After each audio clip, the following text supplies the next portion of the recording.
Good afternoon and welcome to one of this week's Saddleback webinars. We have two webinars for you this week. My name is Liz Mangus, Literacy Specialist with Saddleback Educational. And as usual, we're starting a little bit early today to allow you to get comfortable and to get situated. So we always spend a few minutes explaining to you how to find your control bar. This is the long dark gray rectangle that is on the right-hand side of your web browser window. It's important for you to locate this because this is where you'll find your handouts for the day, as well as the question area. If you need to communicate with us at all today, you want to go to that control bar and hit that little question button, and that's how you're going to be able to interact with us today. There will be points during the session where we will ask you a question. And should you want to respond, you need to go and hit that little question mark on your control bar, and that's what will allow you to get your response over to us. So that's your control bar. Locate your handouts, your certificate, and the question area so you're prepared to interact with us today. Additionally, we always love it if you follow us on social media, and if you take this time between now and when we officially start our content to go to Twitter. You can find us at SDLback. Let everybody know that you're joining us today to learn about our paired fiction for teaching SEL to tweens, and just share this opportunity with everybody. And don't forget to follow us. You can use hashtag Saddleback Webinar, and we just really appreciate you interacting with us on social media in that fashion. So we'll get started in about 5 minutes. Until then, let's check in with our presenter today. Our Director of Literacy, Jill Haney, is with us. How are you, Jill? I'm great. Thank you, Liz. How are you doing down there in Texas? I imagine it's getting pretty hot. It is getting very hot. We're getting to the point of the year where we stay inside most of the time. It's the direct opposite of what happens when you live up north. People up north are getting ready to spend their time outside right now after a long winter, and I'm getting ready to stay inside because it's too hot. So yes, up here that's the way it is. Colorado right now, the weather is gorgeous. It's actually getting sometimes into the low 90s, but yeah, it's a good time right now up in by the Rocky Mountains. So we're enjoying the weather. The biggest question mark, I think, on everybody's mind right now as they're wrapping up the school year is everybody's waiting anxiously, wanting to know what school districts are going to do about the fall. And I haven't really heard anything about my local district. They're still exploring options. And I imagine that's the same story you're hearing up where you are. Is that right? People are still exploring options. Nothing definitive is happening.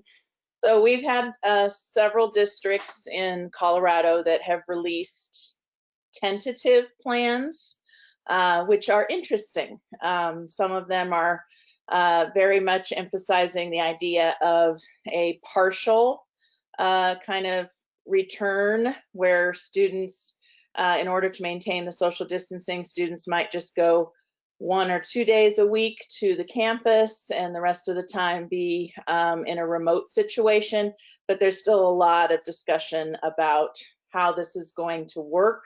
And it's especially, you know, we have so many teachers joining us. It's especially a challenge for the teachers because obviously this spring they were doing pretty much all remote with students.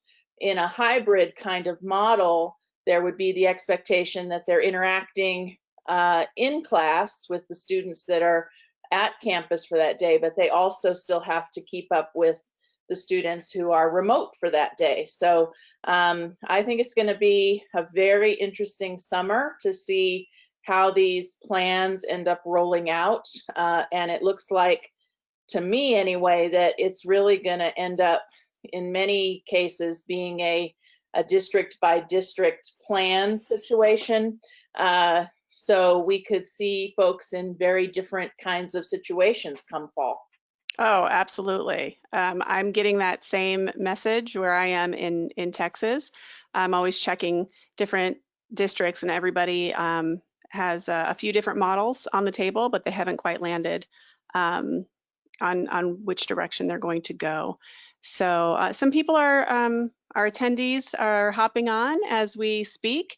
So Yes. hello, as you're joining us, if you want to say hello, let us know where you're joining us from. If you have anything to share about what your district is planning to do next year, if you know, go ahead and drop that in the question area too. We're always curious to hear if you guys know anything. It's definitely district by district in my experience and in Jill's experience too.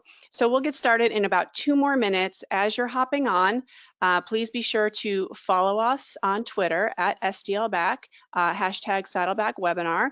Let everyone know you're joining us today. And very important, please locate your control bar. This is where you will be able to interact with us today. Thank you, Brian. He's joining us from Philadelphia. Welcome. Hi, Emily Francis. Glad you're joining us today. You'll also be able to locate your handouts using that little icon. It looks like a piece of paper. That's where you want to go for your handouts. And anytime we ask you a question or you want to share your thoughts, you want to go ahead and hit that question mark. That is how you interact with us today. Northern Virginia is here. Sam, welcome.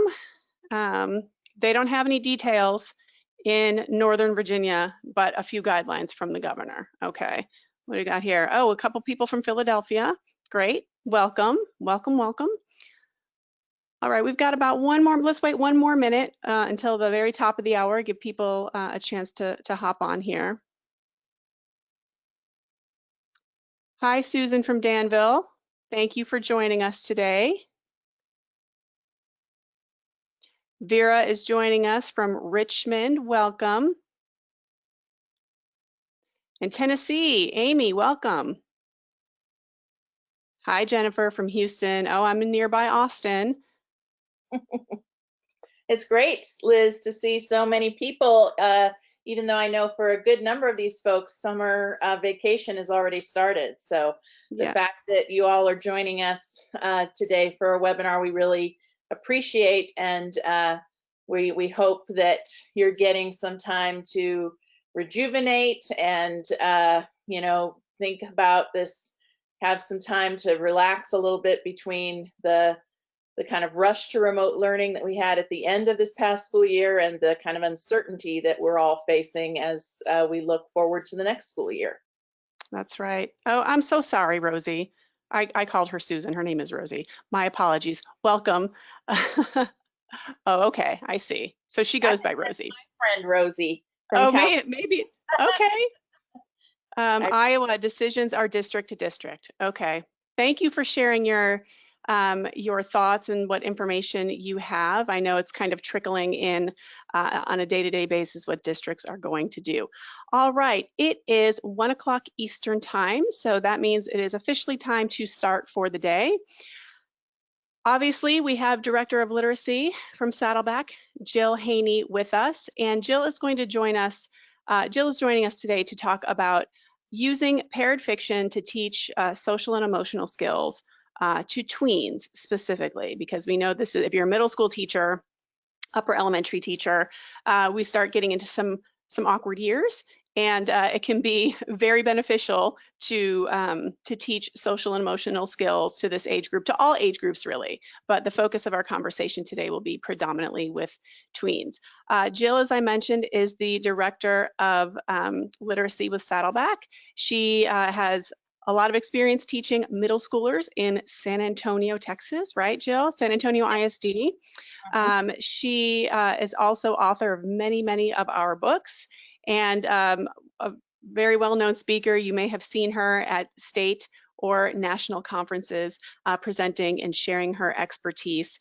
And she is very familiar with the paired fiction she's about to speak to you about, because she had a very large role in creating it. So we're so happy to have you, and thank you for taking the time to join us today and talk to our audience about these great resources.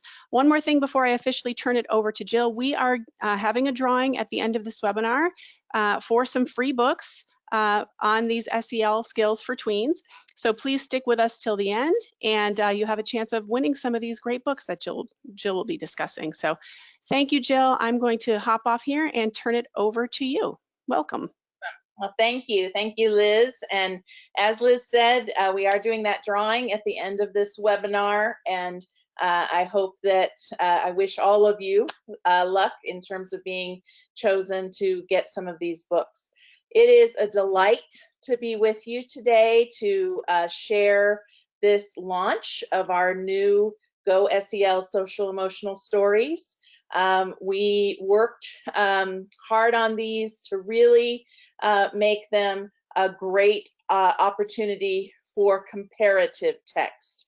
And that's something that I'm really excited to talk to you about today, because that's something that is new really for a Saddleback series. We've had lots of fiction, nonfiction pairs, but this particular group actually is fiction pairs and are set up to be comparative texts. As Liz said, we are going to be asking questions today, and as I pose a question, I will let you know to take a look and add any comments you might have using that question button on your control panel. Let's start really with discussion about our tweens. When we look at this age group, this can be upper elementary and middle school in terms of the range that our tweens, that we see them in our schools. We know, as Liz mentioned, I started in 7th grade. Middle school has always had a special place in my heart. It's really taught me a great deal as a teacher.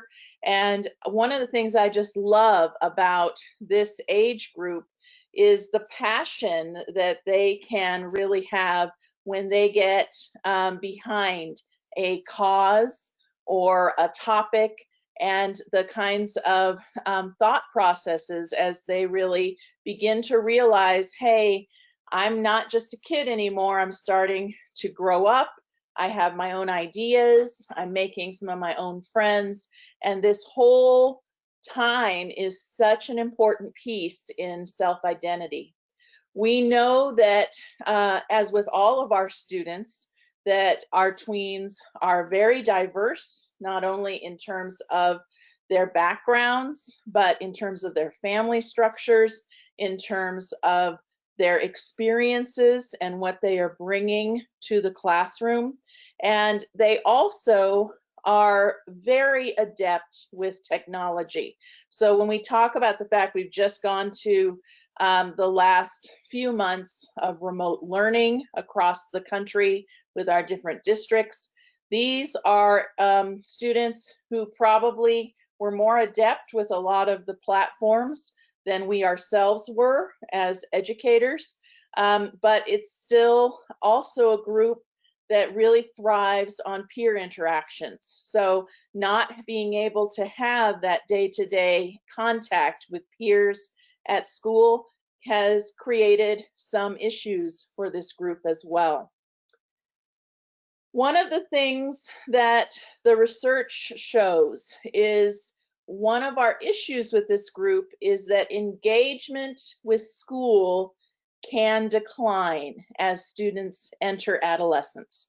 They may have, as I mentioned, and I've seen this many, many times, that passion for a particular topic or a cause, but they may also have this feeling of, what does all of this school matter? What am I learning? Why do I need to give my time to this?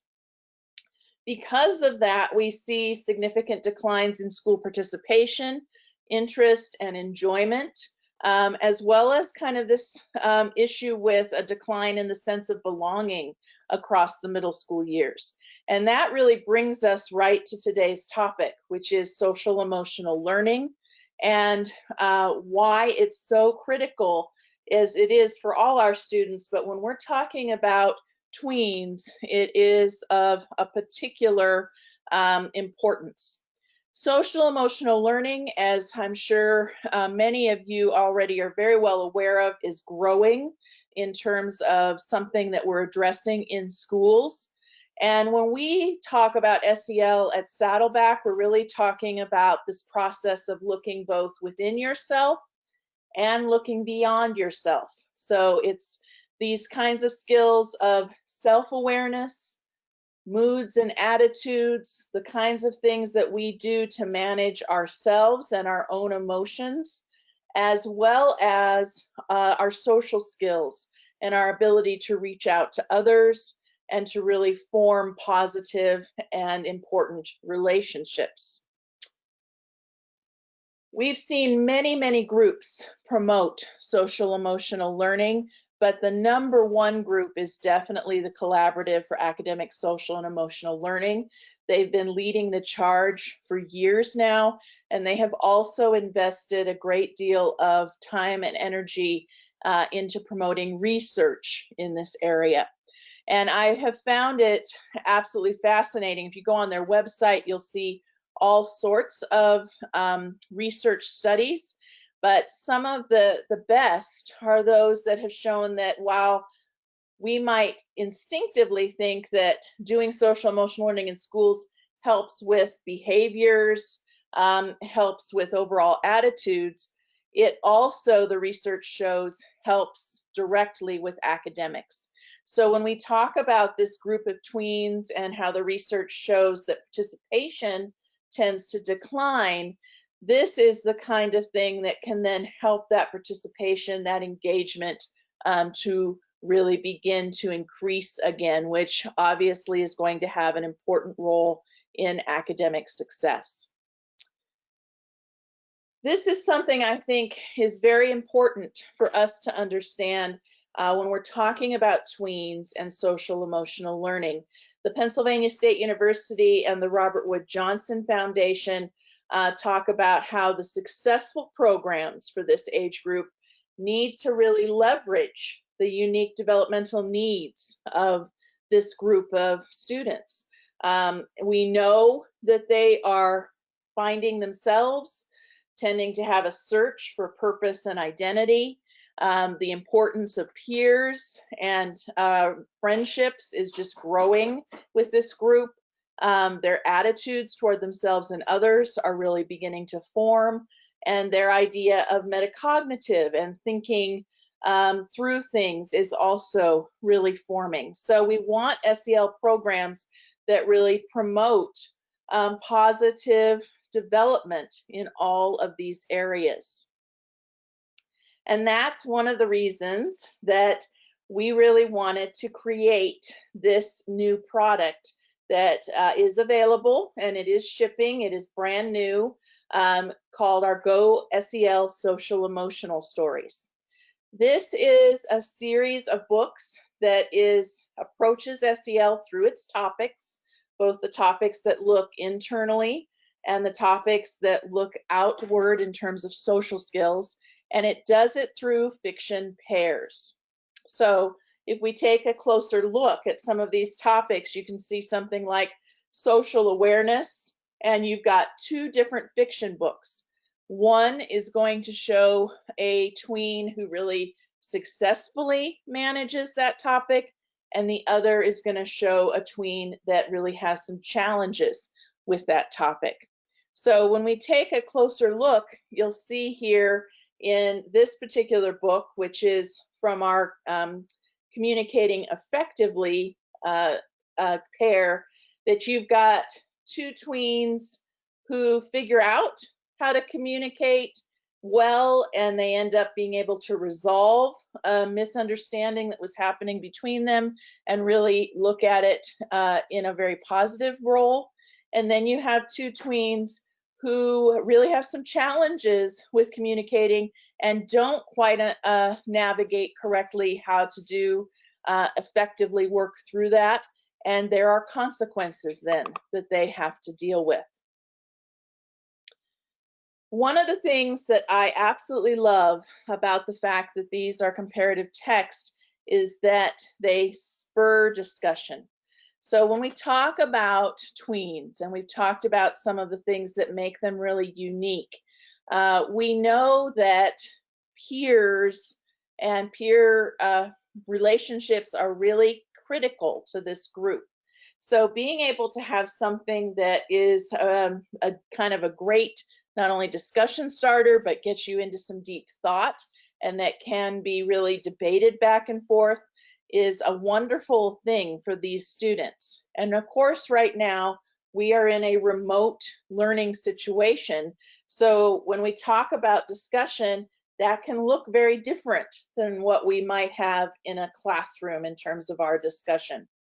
So what I would love right now is, as we're talking and as I'm going to continue, if you all have just some thoughts about how you are leading discussions or making sure that discussions are still happening with your students during this remote learning time, we'd love for you to share just some thoughts in the chat of our control panel. Again, it's with that little question button that you can hit.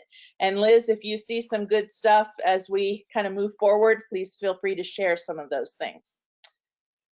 When we talk about comparative text in particular, one of the things that I really like about this is that the comparison itself is a key element in helping students grasp what that SEL topic is and how it can be navigated successfully, but also what the obstacles can be in terms of mastering that particular topic.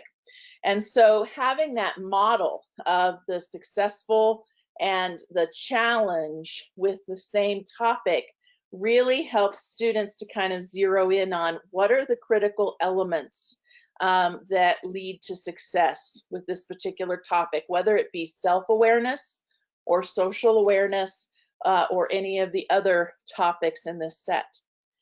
Comparative texts also are great for sparking conversations because there are some very specific things that students can zoom in on and say, hey, this is where it went well with this particular tween character, and here is where it kind of went off the track with another particular character and began to cause trouble.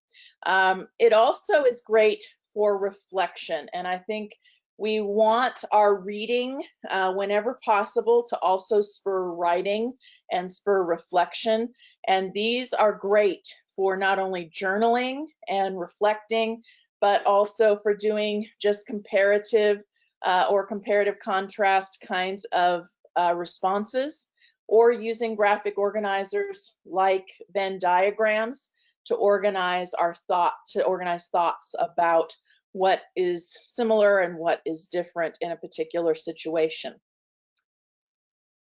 The other great element of these books is really how accessible they are. So you all know, if you've been coming to the webinars for Saddleback, we are big on accessible text because we are a high-low publisher, high interest, low readability. So while these texts are absolutely aimed at upper elementary, middle school students, their readability is going to be between the middle of first grade and the middle of second grade.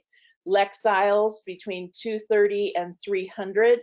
And you're going to see that while the word count is just over 1,000 words at 1,100 to 1,300 words, the page count really allows for great flexibility in terms of how much text is on the page, because they're 48 pages each. So we can have less text on a page and use most of the page for full color photos that support the comprehension. These were definitely designed for tweens. So you're going to see main characters who are tweens. We got some questions from some of you as you registered for this webinar about how appropriate would these be for high school. Absolutely, they would still be good for high school classes to discuss. The characters are all going to be middle school age. So there is definitely crossover both up into middle school as well as in that upper elementary. But you're also going to see in here a real focus on some of those things that middle schoolers have to face the first time that they're going, for example, to multiple classes instead of having one main homeroom teacher, or the fact that they're now having to juggle things like clubs and sports along with their school.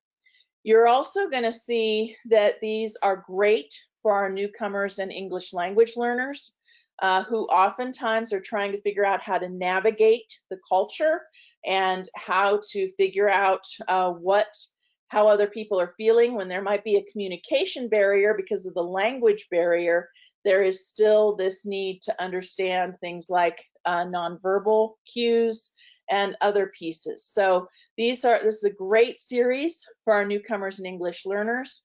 It's also a great series. Those of you who know me know I have a son who has autism and is nonverbal. I'm very active in the special education world in terms of promoting books and high quality materials for our students who have autism or other disabilities and who may benefit from life skills content but still need to have quality stories to really talk about and think about. These are also great for that middle school career or health class that is focused on helping students kind of explore and better understand themselves, as we often see in these classes. And they're also great in counseling groups. Jill, can I jump in here for a second? Absolutely. Okay, we've given everybody a few minutes and people have been chiming in here and there with some thoughts and questions, not only in response to the prompt you gave a few minutes ago, but just general questions.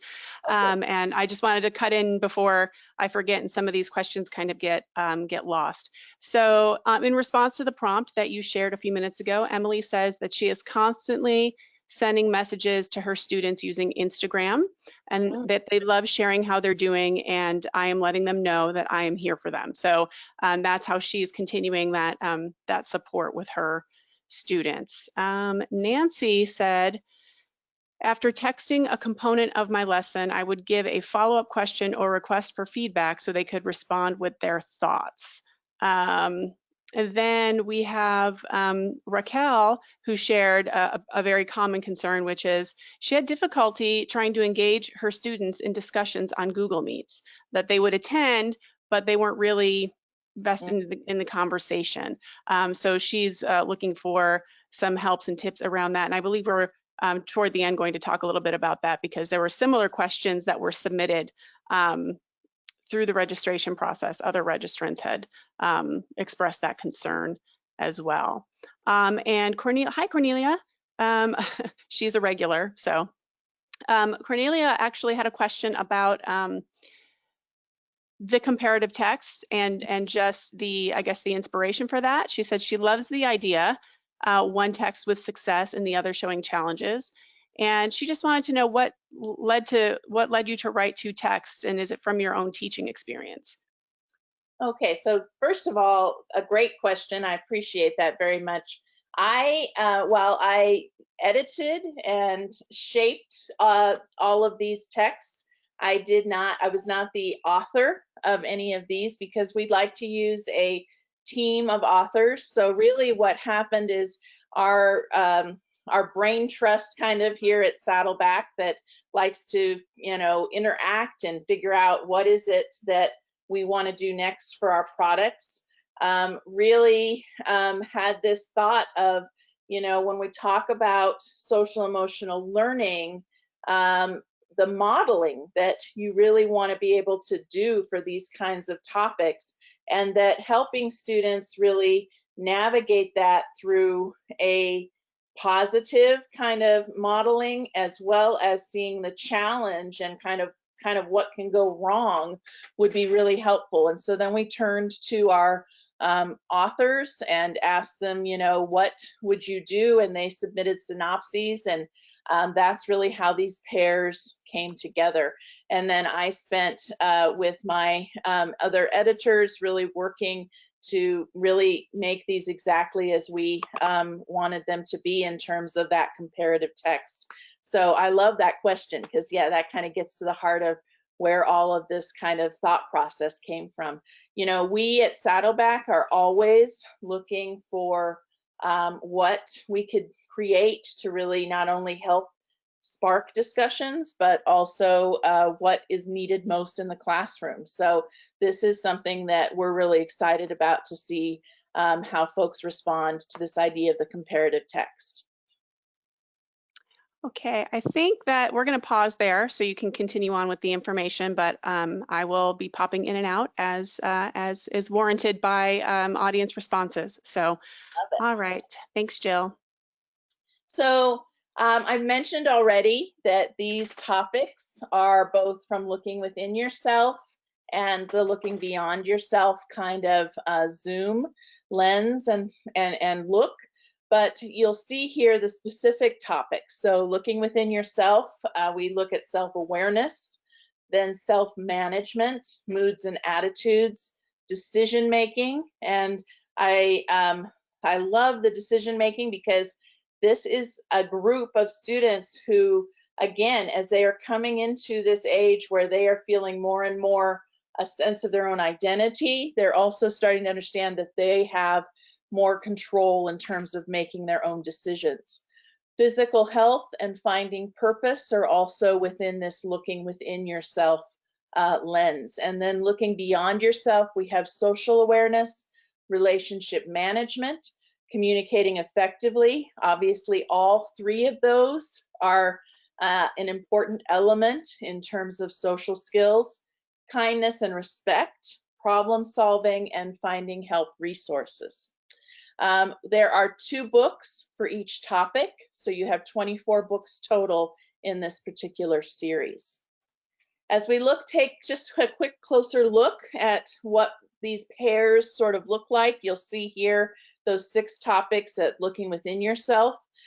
You are going to have, again, with each pair, one that is a tween that's really successfully navigating that topic, and then with the other fiction book, a tween who is struggling in some respect, and the consequences that result because of that.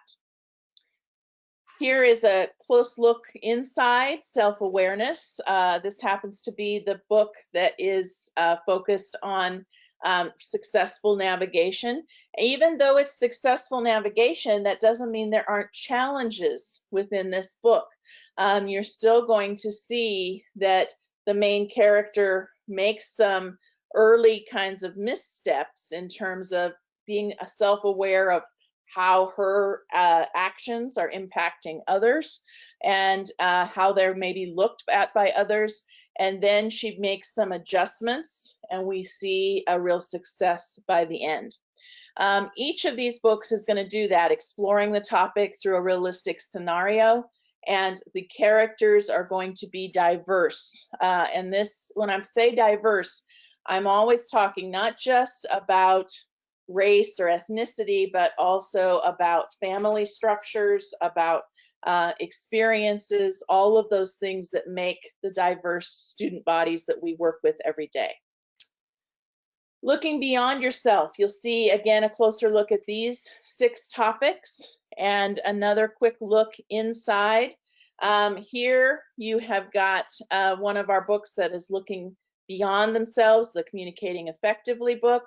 And you'll see here bolded emotion vocabulary words, as well as the fact that in all of our books, you're going to see an equal representation of male and female main characters in this series. So you've got 24 books, 12 of those books are going to feature a main character who is male, and 12 are going to feature female main characters. All of the books have all of these elements. So the diverse characters and the realistic scenarios that we mentioned with the Looking Within Yourself book, as well as these bolded emotion vocabulary words, and that equal representation is really going to be across this whole series. Let's take just a quick closer look at the emotion vocabulary. Here you're going to see each of the pairs is going to feature 5 emotion vocabulary words. Not only are they going to be bolded in the text, but they are also going to be featured in glossaries at the end of the book with their definitions. And those of you who are familiar with another SEL product that we have that's more aimed at high school, which is our SEL Literacy Library, may already be familiar with the fact that we have these emoji cards available.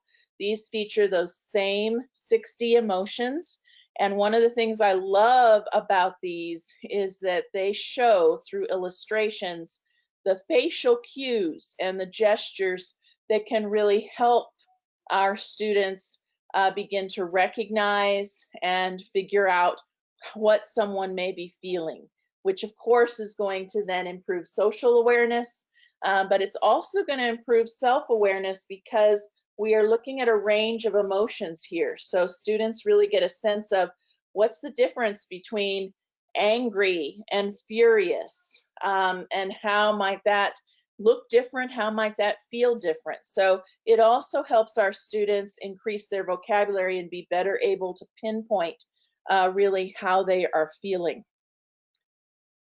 I always like to kind of come back to, okay, what does this maybe look like? And of course, we are right now in a situation where we're not necessarily in class face to face. So I want to just kind of share some different ideas and also how that might look differently depending on if we are face to face versus remote. So the independent reading that can be done with these books is obviously something that could happen from a classroom library, a school library, and it could be something that is obviously in a classroom, or if students are able to check out books also from home. We also see some really, because of the comparative text, some real benefit here in being able to have students approach these book pairs in a small group. Now, this can happen in a remote situation with some of the things that are offered by some of the remote, like for example, I've heard some of our teachers who are using Zoom, who are able to use breakout rooms where the students can actually go in as a group and talk together and work together. In a classroom, obviously, they could work together as a small group, but the key here is having them read both books in the pair and having that then time in their small group to discuss what they notice as some of those key elements about that social emotional learning topic, and then present what they've learned. It is so important, and it's so hard now in many cases with our remote learning to have our students do the presenting. But when we can figure out ways for them to be able to present back, and I have seen different things that teachers have done, things where students have submitted to the teacher, and then when the teacher has class, given if they have the students' permission, they help to present the ideas and show their screen. I have seen that work well. Obviously, if students are comfortable and their parents have given permission and the schools are okay with a kind of an interactive presentation platform, that can work well as well in a remote situation. But we really do want to be turning this over to our students as much as possible, because when they do the presenting of what they have learned, they have so much better retention as well as really kind of comprehension of what they have figured out with that particular topic or whatever we may be assigning them. These are also excellent books as a shared reading. So because they are relatively short, 1,100 to 1,300 words, this is a fairly easy shared reading that you could do in 10 to 15 minutes, either remotely with a class and then having discussion, or in a classroom situation. And these are also great prompts for responsive writing, where the students can really look at, okay, here is the topic. This particular tween successfully navigated it. This tween did not. How might I have dealt with that? So I can kind of make that personal connection. How might I have approached that same issue, for example, in my life? And that's something that can really lead to some great responsive writing from students. So, Liz, I know that there are some great comments and things like that that are coming back as well now, and we'll have a chance in a moment to answer some questions. But I just kind of want to pull it all back together with the overall book set. And what you're going to see if you get this SEL Social Emotional Stories, you'll get one copy of each book in this small box. There are 24 books total because you have 2 books for each of the 12 topics. All right, Liz, I think you have an announcement before we move into our questions and answers. Yes, so our regular viewers always know that before we officially enter the Q&A portion, we like to let you know who is on deck for the next webinar. And our next webinar is actually on Thursday, so just a couple of days from today, where we will have Laura Gardner. She's the founder of Immigrant Connections, and she will be joining us to talk about engaging the families of English learners in this new virtual world we are living in when it comes to school. And we invited Laura on in response to a survey that we sent out asking what type of content and information you would like to see. And the response was overwhelming that you wanted to hear more about how to engage families in this sort of new environment we are working within. So Laura will be joining us on Thursday at 3 o'clock Eastern time to talk about some lessons learned from the spring and how to look forward. You can register for this on our website, stlback.com/webinar series, or if you're on our email list, you may have already gotten an email prompting you to register for this. So we hope you will join us on Thursday. And now let's move into some questions. I'd like to go back and revisit the question that popped up earlier from Raquel, and also there were similar questions that registrants submitted when they signed up for this. And this one, I think, really gets to the heart of it. How can you spark conversations about books when you're in a virtual classroom with self-conscious tweens reluctant to even turn on the camera? Because we all know that sparking conversations is really valuable and it needs to be done. But now we're working with this new environment, as I mentioned before, which it can be a challenge for some students in this age group. So what thoughts did you have on that? And by the way, if you have any thoughts on this, if you teach middle school and you are working with your students in Google Classroom or Zoom or something like that, if you had anything that really worked for you to engage them and actually get them to turn on the camera and talk, go ahead and drop that in the question area and we will share that with the audience. Jill, what are your thoughts on that? Yes, and absolutely. I would love to hear from the folks that are here with us in the webinar today to, the thoughts that they've used, because this is tough. And this isn't just about tweens, right? My daughter, who is 17, as they went into remote learning, there would be classes that would gather, and even she was reluctant to necessarily always turn on her camera and really engage. She would listen, but it was really much more of as her kind of instinct was to be more passive than really active in terms of these remote sessions.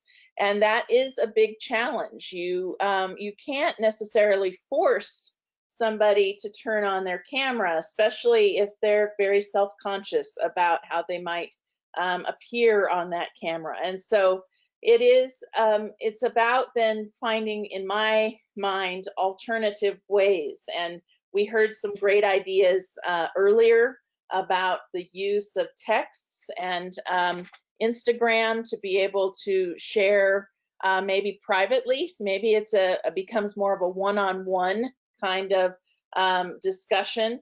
Of course, that then the question becomes, how is that sparking conversation sometimes with peers? It is definitely helpful if you are on a platform that allows for some smaller breakout groups, so there are not as many students in the group. That can sometimes help those students who are feeling a little more self-conscious to be more willing to participate. But I also like to give students an opportunity to send things in ahead of time, to have an assignment where they send in a response or they send in a comment, and perhaps if they're not feeling confident enough to share it, the teacher is able to share it and then lead to discussion, and always to give positive feedback. I think that's the other key here, is This remote learning was a big step for all of us.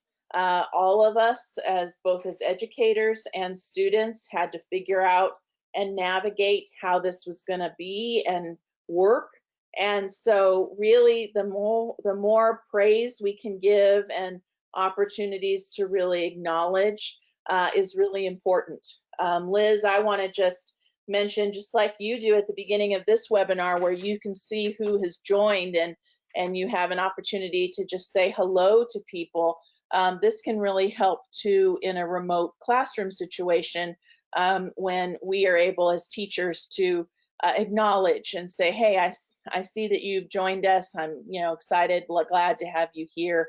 And so it's really, we have to kind of get to know what our students are going to be comfortable with, and also then help to give them more of a sense of it's okay. This is a safe place to share, to talk, and to reflect. And that's really kind of my thought process on this, but it is not a simple answer because it's not a simple question. This is an ongoing challenge that all of us are going to have to face as we probably continue to have some remote learning in this school year ahead. I absolutely agree with that. And I think with all students, especially at the beginning of the year, I feel like, at least in my experience, they are shy, just trying to get used to the new routine and the new faces that surround them. And I think it's a similar situation, but it's amplified because now we're in our homes. We have to interact with technology. Perhaps I don't want you or my peers to see what my home looks like. Right. So there's that too. So I think focusing on the relationship of trust and positivity that you have with students, and then providing as many options as you can for interaction is really the way you have to think about it. We have some people who have hopped on with some thoughts. Patricia says she likes the idea of smaller breakout groups. Raquel says, I also have Go Guardian, so I could see my students' computer and some would be playing video games. I would address them through the chat to join our conversations. Smaller groups where they would be more comfortable to share is a good idea. I didn't know there was such a thing. See, you learn something new every day. Ryan said that she's had some success with students posting to a shared Google Sheet for research projects. It takes away the stress of having to be on camera. It's a great idea. Yes. Kathleen says she has used Padlet to get students to respond to literature. It's easy and students can upload pictures and comments. Viviana said she's had great success in her meets with journals and pre-work. Part of our meet rules require students to put their cameras when talking. Okay, so they have to, when talking, the cameras have to be on. They also have Monday journals they need to fill out before our Tuesday meets. The journal topics give some background knowledge, but also engage students on the week's topic with questions. Students have choice in their response, ranging from using sentence stems to answer the question, pictures, or paragraph. We usually take the beginning of class to share or show our journal responses. This prompts a good discussion. So giving them an opportunity ahead of time to think through it and craft their answers could lower some of that stress. That's how I'm reading that. Jill, what do you think? I think that's fabulous. It is a great way to really make it less high stakes, because I've had some preparation. I'm not going to feel like I'm, on the spot. And so, yeah, I love that idea of a response journal on Monday before that is going to lead into the discussion on Tuesday. That's great. Wonderful suggestion. Yeah, we have one more, and this again comes from Ryan. She just had this thought: perhaps students could talk on the phone about a topic or an issue. Maybe you can open that up as an option. Hey, and you can strategically pair students if you know them from previous years and you know they get along, or you know they're buddies or something. Then perhaps you can have students call each other that way. Good idea. So thank you so much for sharing your thoughts on that. It's a challenge that all teachers are grappling with right now, trying to make sure that students are as comfortable and as engaged as possible with these new learning environments we're trying to maneuver. Another question, Jill, is what about books and strategies for high school? I think you already mentioned this. Can we use these for high school? I mean, we keep talking about tweens, but what about our high schoolers? So, I really want to be very clear that these books we wanted to aim definitely at that upper elementary, middle school student, but you can definitely see that these are topics that are just good, solid social emotional learning topics. So it is definitely something that could be used at high school. I also want to just call out the fact that we do have a larger social emotional learning product called the Social Emotional Learning Literacy Library that is aimed definitely at high school, and you'll see these same topics with fiction and nonfiction pairs that are more at that high school aim. But if you're looking for the comparative text element, definitely these could be used at high school. They're not going to feel too young, and the central nature of these topics will still lead to some really good discussions. Great, thank you. Let's do one more and then we'll get to our free book winners. How can students translate empathy and other SEL skills into their daily lives? It's one thing to read about it and spark discussions, but is there an extra step or something we need to do to make sure that they start living this stuff? Wow, so that is a deep question. It's very deep. It's very deep. It is. It's something that we all aspire to, right? As educators, one of our biggest aims is to make sure that what we're presenting and teaching then translates into the students' just everyday behaviors. And I think this is how you start with that. When you make the topic explicit in terms of saying, hey, we're going to talk about social awareness, or we're going to talk about kindness and respect. We're going to look at this comparative text example of, what are some of the benefits of being kind and respectful versus what are some of the challenges that happen when that doesn't occur. That kind of a discussion is going to cause some reflection that students have. And we obviously are not going to be able to transform a student all on our own. It is a process that happens over time. It involves experiences. It involves multiple role models and relationships. But the fact that we address it in school and we really give students a chance to talk about it means that there is an opportunity then for reflection. And we all know that when students begin to reflect, that is when they can then have that opportunity to be aware of their own behaviors, to be aware of the effects of their behaviors, and to then look at making positive changes. So it's not, there's no simple answer to this. It's not a simple question, but I do think that that's one of the reasons it is so valuable to have books like these in the classroom to talk about topics like these, is that we start a conversation that can have long-term effects, not only in the classroom, but really in the life that is lived afterwards. I'd like to add to that. As you were talking, I had this idea. I think once your students have interacted with these materials and have a sort of a sense of what effective SEL skills look like, once you've had an opportunity to study, reflect, and discuss them, it's certainly, I think, powerful to name and acknowledge those skills that students are doing well on a daily basis, which I think is easier to do when they're in the classroom with you full time. But certainly, hopefully, there will be opportunities during remote learning as well, where if you notice a student who is communicating effectively, that you acknowledge that, and so on and so forth. So that's just another thing to keep in mind is it doesn't only work with small children. It works with adults too. Positive feedback and naming and pointing out what was done well and expressing appreciation for that, I think is very, very powerful, and it goes a long way to helping ingrain some of those skills. So. Absolutely. All right. Well, thank you so much for your participation today. Let's get to our free book winners, shall we? We have, we have several. Yes, this is always the fun. Okay. I love having So multiple winners. our winners today are Cornelia Okraski, congratulations, Jennifer Cadlitz, Patrice Munafo, and Particia Salawan. I apologize if I pronounced that incorrectly.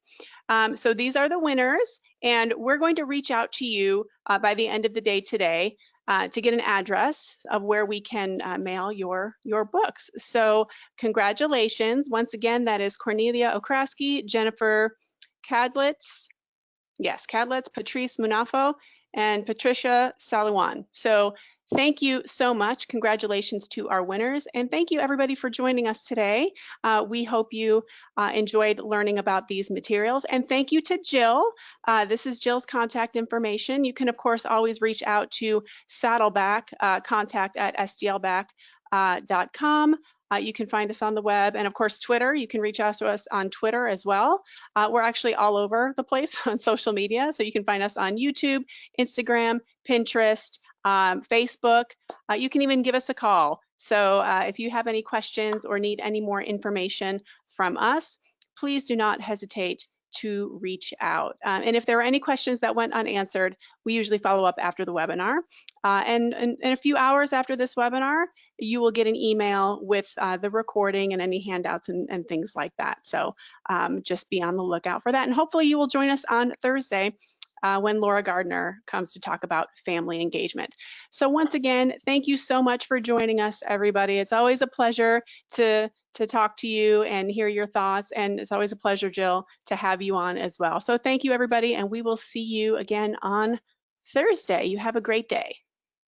Thank you, everyone. Thank you, Liz.